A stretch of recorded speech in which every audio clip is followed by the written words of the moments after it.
channel Maths Warrior. Today students we are studying subject behind chapter 2nd and part 2nd. Name of the part 2nd is The Sehnai of Bismillah Khan. Bismillah Khan की सहनाई. Before you read, पढ़ने से पहले do you know these people?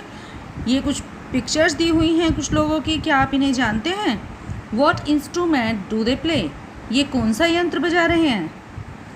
Think of the सहनाई, सहनाई के बारे में सोचो. And the first thing you will probably imagine is a wedding or a similar occasion or function. यदि आप सहनाई के बारे में सोचते हैं तो सबसे पहले आपके दिमाग में एक बात आती है, या तो साधारणतः शादी के बारे में एक पिक्चर मेमोराइज होती है या फिर कोई फंक्शन के बारे में आप सोचते हैं.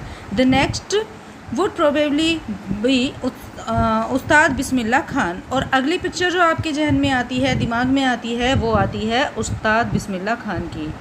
The shehnai mystery of playing this instrument, जो इस सहनाई यंत्र को बजाने में बहुत ही ज़्यादा माहिर थे.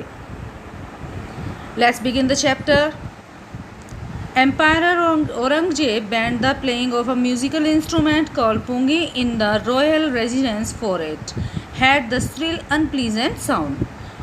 सम्राट औरंगजेब ने पूंगी नामक यंत्र को बजाने पर बैन लगा दिया था क्योंकि इसकी आवाज़ उन्हें अच्छी नहीं लगती थी, सुनने में बहुत ही भद्दी उन्हें महसूस होती थी. Pungi became the generic name for reed noise maker, और साधारणतः पूंगी को एक शोर मचाने वाले यंत्र के रूप में जाना जाने लगा था. Few had thought that it would one day B revived. कुछ लोग सोचते थे कि शायद किसी दिन इसमें कुछ और चेंज हो जाए या किसी तरह से इसका रूप बदलकर दोबारा ये सामने आए.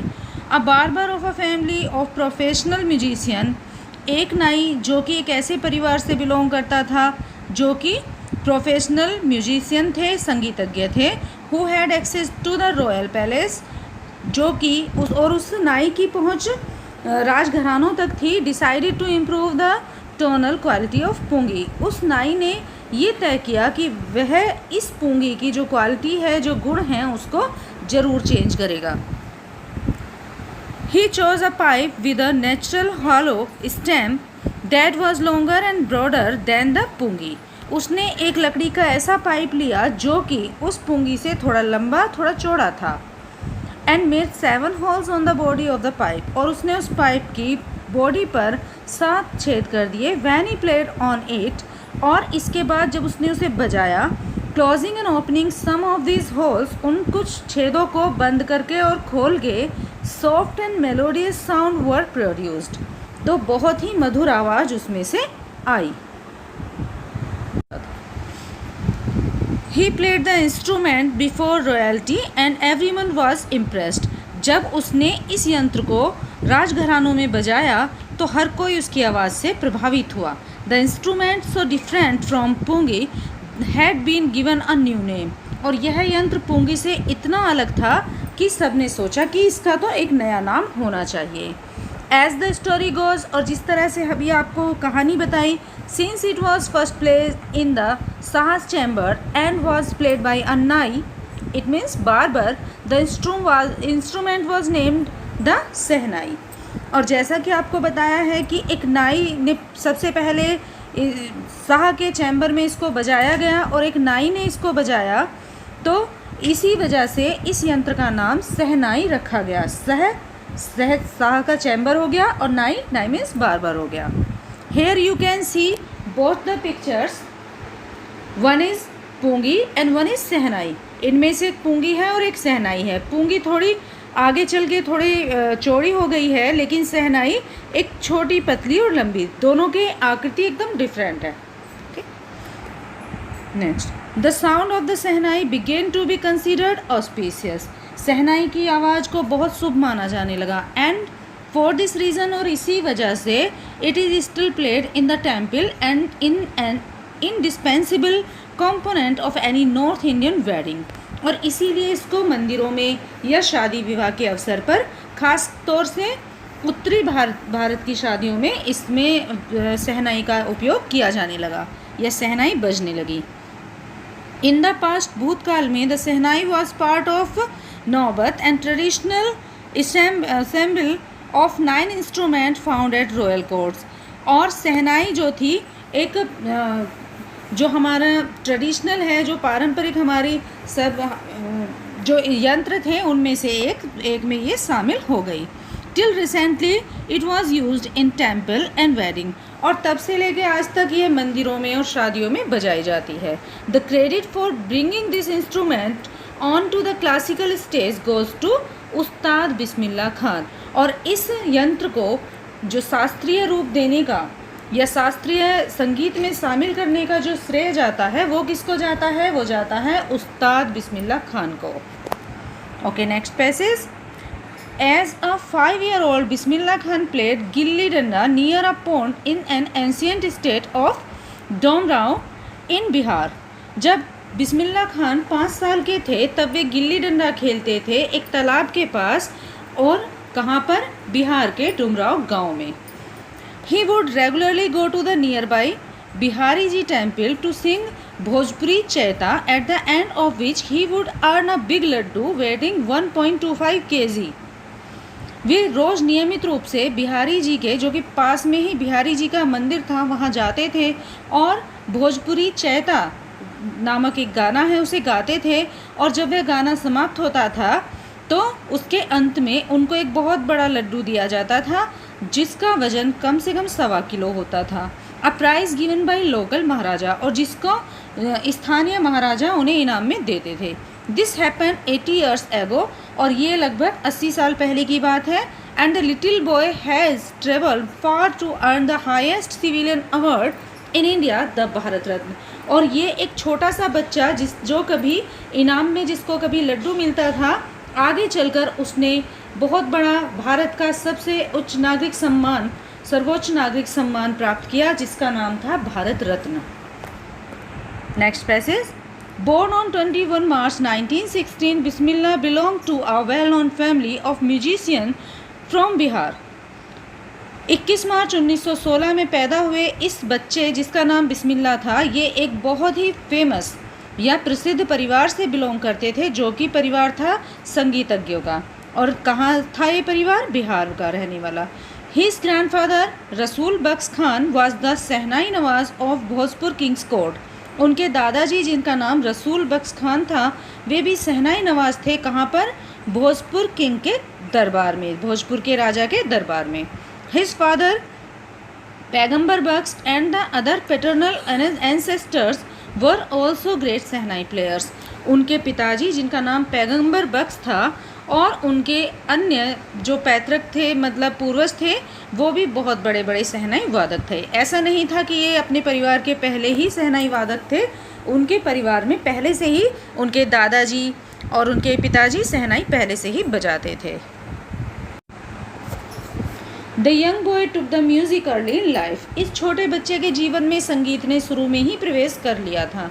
Eight the age of 3 when his mother took him to maternal uncle's house in Banaras, now Varanasi, Bismillah was fascinating watching his uncle practice the शहनाई। जब ये बच्चा छोटा सा था, केवल 3 साल का था, तब इनकी माताजी इनको इनके मामा जी के घर लेकर गई, जो कि बनारस में था और जिसको आजकल वाराणसी के नाम से जानते हैं। बिस्मिल्लाह ने वहाँ पर अपने अंकल को शहनाई की प्रैक्टिस करते हुए देखा और देखकर वे बहुत ही ज़्यादा इसकी तरफ आकर्षित हुए। Soon Bismillah started accompanying his uncle Ali Bakhsh. और जल्दी ही बिस्मिल्लाह ने उनका ज़्यादा से ज़्यादा समय वो अपने अंकल जी के साथ बिताने लगे। To the Vishnu temple of Banaras where Bakhsh was employed to play the shehnai. और ये वहाँ पर बनारस में विष्णु भगवान का मंदिर था, वहाँ पर उनके अंकल जी शहनाई बजाने का कार्य करते थे, तो वहाँ पर बिस्मिल्लाह भी उनके साथ जाने लगे। Ali Bakhsh would play the shehnai and Bismillah would sit captive for hours on end. जब अली बख्श शहनाई बजाते थे तो बिस्मिल्लाह उनके पास घंटों तक बैठकर बड़े ध्यान से उनकी शहनाई को सुनते रहते थे। स्लोली, धीरे धीरे he started getting lesson in playing the instrument. और धीरे धीरे उन्होंने इस यंत्र को बजाना सीखना शुरू कर दिया। And would sit practising throughout the day. और इस यंत्र को बजाने की प्रैक्टिस वो पूरे दिन करते रहते थे। 4 years to come the temple of Balaji and Mangla Maiya and the bank of Ganga became the young apprentice the favorite haunts where he could practice in solitude. और ये बच्चा जो था बिस्मिल्लाह खान जो थे बालाजी के मंदिर में, मंगला मैया के मंदिर और गंगा जी के किनारे पर बैठकर, ये उनके लिए बहुत ही पसंदीदा जगह थी जहाँ पर बैठकर वो एकांत में सहनाई बजाने की प्रैक्टिस करते थे. The following waters of Ganga inspired him to improve and invent ragas that were earlier considered to be beyond the range of the shehnai. और गंगा का बहता पानी उन्हें बहुत ही ज़्यादा प्रभावित करता था, उनको इंस्पायर करता था कि जिसकी वजह से वो नए नए राग अपनी सहनाई के द्वारा निकालते थे और जो कि बहुत ही ज़्यादा पसंद किए जाने लगे. एट द एज ऑफ 14, 14 वर्ष की उम्र में Bismillah accompanied his uncle to Allahabad music conference. At the end of his recital, Ustad Faiyaz Khan patted the young boy's back and said. जब ये 14 वर्ष के थे तो बिस्मिल्लाह खान अपने अंकल के साथ में इलाहाबाद म्यूज़िक कॉन्फ्रेंस में गए और वहाँ पर जब उनका कार्यक्रम समाप्त हुआ तो उस्ताद फैज़ खान ने उनकी कमर पर हाथ फेरा और उनसे कहा, उनकी पीठ थपथपाई और उनसे कहा, वर्क हार्ड, कठिन परिश्रम करो, and you shall make it. और हमें लगता है कि आप बहुत अच्छे से इसको कर सकते हैं, अपना जो एम है, अपना जो लक्ष्य है उसे आप पा सकते हैं. यानी कि वे उस्ताद फैज़ खान भी उनके शहनाई वादन से बहुत ज़्यादा प्रभावित हुए थे. With the opening of the All India Radio in Lucknow in 1938 came Bismillah's big break. और हम ये कह सकते हैं कि जब ऑल इंडिया रेडियो की शुरुआत हुई थी लखनऊ में तो 1938 में 1938 में तो तब बिस्मिल्लाह खान को बहुत बड़ा ब्रेक मिला, यानी कि वहाँ पर बिस्मिल्लाह खान ने शहनाई वादन शुरू किया. ही soon became an often heard shehnai player on radio. और अधिकतर उनकी रेडियो पर शहनाई जब वो वादन करते थे तो उनको सब उनकी शहनाई को सुनते थे, शहनाई वादन का आनंद उठाते थे. When India gained independence on 15 अगस्त 1947, और जब भारत को आज़ादी मिली 15 अगस्त 1947 में, Bismillah Khan became the first Indian to greet the nation with his शहनाई. तो इस शुभ अवसर पर बिस्मिल्लाह खान ने सबको अपनी शहनाई से सबको प्रभावित किया और उन्होंने सबको बधाई दी. ही poured his heart out into राग काफ़ी from the Red Fort to an audience which included Pandit Jawaharlal Nehru, who later gave his famous Tristty with Destiny speech. और उन्होंने सबके दिल को लुभा लिया अपनी शहनाई वादन से. और उन्होंने लाल किले से एक राग गाया जो कि काफ़ी राग था, और उनको सुनने वाली जो जनता थी, पब्लिक जो थी, उनमें से एक पंडित जवाहरलाल नेहरू भी थे जिन्होंने बाद में एक स्पीच दी थी, tryst with destiny. Bismillah Khan has given many memorable performances both in India and abroad. Bismillah Khan ने बहुत सारे यादगार कार्यक्रम किए जिनमें जो कि भारत में भी थे और साथ ही साथ विदेश में भी. His first trip abroad was to Afghanistan, where King Jahir Shah was so taken in by the mysterious that he gifted his precious Parsi carpet and other souvenirs. और उनकी जो पहली ट्रिप थी वो अफ़गानिस्तान में थी और अफ़गानिस्तान के राजा जहीर शाह उनसे बहुत ज़्यादा प्रभावित हुए और उन्होंने प्रसन्न होकर उन्हें उपहार स्वरूप में कालीन दिए और अन्य वस्तुएं भी दी, जैसे कि memento. The king of Afghanistan was not only one to be fascinated with Bismillah Khan music. राजा जो अफ़गानिस्तान के राजा ही नहीं, ऐसे व्यक्ति और भी अन्य व्यक्ति थे जो कि उनकी शहनाई बजाने से, उनके संगीत से बहुत ज़्यादा आकर्षित होते थे और प्रभावित होते थे. Film director Vijay Bhatt was so impressed after hearing Bismillah play at the festival that he named a film after instrument called गूंज उठी शहनाई. फिल्म डायरेक्टर विजय भट्ट भी उनसे इतने प्रभावित हुए कि उनकी शहनाई वादन सुनकर उन्होंने अपनी एक फिल्म का नाम ही उनके इंस्ट्रूमेंट के नाम पर, उनके शहनाई के नाम पर रख दिया, जिसका नाम था Goonj Uthi Shehnai. The film was hit. Film बहुत ज़्यादा हिट हुई. And one of Bismillah Khan's composition Dil Ka Khilona Haay Toot Gaya turn out to be nationwide chart buster. और इसके बाद बिस्मिल्लाह खान का एक बहुत ही प्रसिद्ध गाना आया, दिल का खिलौना है टूट गया, जो कि बहुत ही ज़्यादा फेमस हुआ और सबने इसको पसंद किया। Despite this huge success in the celluloid world, Bismillah Khan's ventures in film music were limited in two, Vijay Bhatt Goonj Uthi Shehnai and Vikram Srinivas Kannada venture Sanaadi Appanna. हालांकि फिल्म जगत में बिस्मिल्लाह खान की बहुत ज़्यादा प्रसिद्धि प्राप्त हुई बिस्मिल्लाह खान को, लेकिन उनका जो फिल्म जगत में सफ़र केवल 2 फिल्मों तक सीमित रहा। एक थी विजय भट्ट की गूंज उठी शहनाई और दूसरी थी विक्रम श्रीनिवास की Kannada film Sanaadi Appanna. I just can't come to term with the artificiality and glamour of the film world, he says the with emphasise.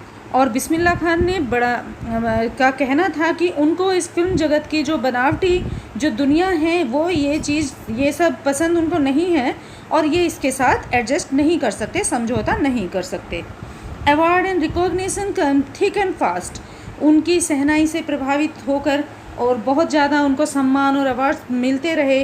Bismillah Khan became the first Indian to be invited to perform at prestigious Lincoln Center hall in the United State of America.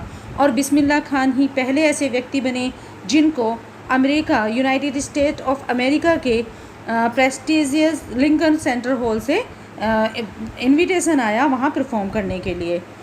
He also took part in the world exposition in Montreal, in the Cannes art festival and in Osaka trade fair. और वो ही पहले व्यक्ति थे जिन्होंने world exposition in Montreal में हिस्सा लिया और ओसाका ट्रेड फेयर में पार्टिसिपेट किया। So well known did he became internationally that an auditorium in Tehran was named after him, तेहार मौसीकी उस्ताद बिस्मिल्लाह खान। और उनकी जो अंतर्राष्ट्रीय स्तर पर जो ख्याति इतनी फैली और कि वहाँ पर तेहरान देश में उनके नाम से एक ऑडिटोरियम भी खोला गया जिसका नाम था तेहार मौसीकी उस्ताद बिस्मिल्लाह खान। ये एक बहुत बड़ा अचीवमेंट होता है। National award like Padma Shri, Padma Bhushan and Padma Vibhushan were conferred on him. राष्ट्रीय जो पुरस्कार हैं जैसे कि पद्म श्री है, पद्म भूषण है, पद्म विभूषण है, उनसे भी उनको नवाजा गया, सम्मानित किया गया। In 2001, Ustad Bismillah Khan was awarded India's highest civilian award. 2001 में उस्ताद बिस्मिल्लाह खान को सर्वोच्च नागरिक सम्मान भारत रत्न से भी नवाजा गया। With the coveted award resting on his chest and his eyes glinting with rare happiness, he said, जब उनको ये सम्मान मिला तो उनकी आँखों में एक चमक थी और उन्होंने बड़ी ही खुशी के साथ ये कहा था, all I would like to say is, सब कुछ जो कहना चाहता हूँ उसमें मैं सबसे पहले यही कहूँगा, टीच योर चिल्ड्रन म्यूज़िक, कि आप अपने बच्चों को संगीत सिखाएं। This is Hindustan richest tradition, क्योंकि यह भारत की सबसे बड़ी धरोहर है, परंपरा है। Even the West is now coming to learn music, art music, यहाँ तक कि जो पश्चिमी लोग हैं वे भी हमारे भारत में आते हैं संगीत सीखने के लिए। In spite of having travelled all over the world, पूरी दुनिया की यात्रा करने के पश्चात Khan Sahab as he fondly called, Khan Sahab जैसा कि उन्हें प्यार से कहा जाता था, is exceedingly fond of Banaras and Dumraon and they remain for him the most wonderful towns of the world. और सब पूरी दुनिया में घूमने के बाद भी खान साहब को केवल 2 जगह बहुत पसंद थी, एक तो थी उनमें बनारस और दूसरी थी उनका डमराव, उनका शहर। A student of his once wanted him to head a shehnai school in USA। एक बार की बात है, उनका एक स्टूडेंट, एक छात्र उसने उनसे कहा कि वे वहाँ USA में अपना USA के एक स्कूल में प्रधानाध्यापक का पद संभालें। And the student promised to increase the atmosphere of Banaras by replacing the temples there। और उस छात्र ने उनसे ये भी वादा किया कि यदि वे इस बात के लिए एग्री हो जाएं तो वे वहाँ पर बिल्कुल बनारस जैसा ही वातावरण, मंदिर वगैरह सब वहाँ पर निर्माण करा दिए जाएंगे और ऐसा ही बिल्कुल सेम एटमॉस्फेयर वहाँ पर क्रिएट कर दिया जाएगा। But Khan Sahab asked him if he would be able to transport river Ganga as well. तो खान साहब ने उनसे कहा कि क्या वो मंदिर तो स्थापित कर सकता है, पर क्या गंगा नदी वहाँ पर बहा सकता है? Later he is remembered to have said, "That's why when I am in foreign country I keep yearning to see Hindustan." और ऐसा याद किया जाता है कि उन्होंने ये भी कहा कि यही कारण है कि मैं जब विदेश में होता हूँ, आई कीप यार्निंग टू सी हिंदुस्तान, तो वहाँ पर रहकर मैं अपने हिंदुस्तान को देखने के लिए तड़पता हूँ और देखना चाहता हूँ। वाइल इन मुंबई, और जब मैं मुंबई में होता हूँ, I think of only Banaras, तो मैं केवल बनारस के बारे में सोचता हूँ। एंड द होली गंगा, और उस पवित्र गंगा को याद करता हूँ। एंड वाइल इन बनारस, और जब मैं बनारस में होता हूँ, आई मिस द यूनिक मठ ऑफ डमराव, तब मैं डमराव के पवित्र मठ को याद करता हूँ। Next passage, Ustad Bismillah Khan's life is perfect example of the rich cultural heritage of India. One of the effortlessly accept that a devotee Muslim like him can very naturally play the Sehnai every morning at the Kashi Vishwanath temple. उस्ताद बिस्मिल्लाह खान का जीवन एक बहुत ही बड़ा उदाहरण है। हमारी जो धरोहर, हमारी जो संस्कृति है, जो भारतीय संस्कृति है, उसका एक बहुत बड़ा उदाहरण सामने है। One of that effortlessly accept that devotee मुस्लिम, कि जिस तरह से एक सच्चा मुसलमान रोज़ सुबह सुबह जाकर काशी विश्वनाथ मंदिर में अपनी सहनाई बजाते थे और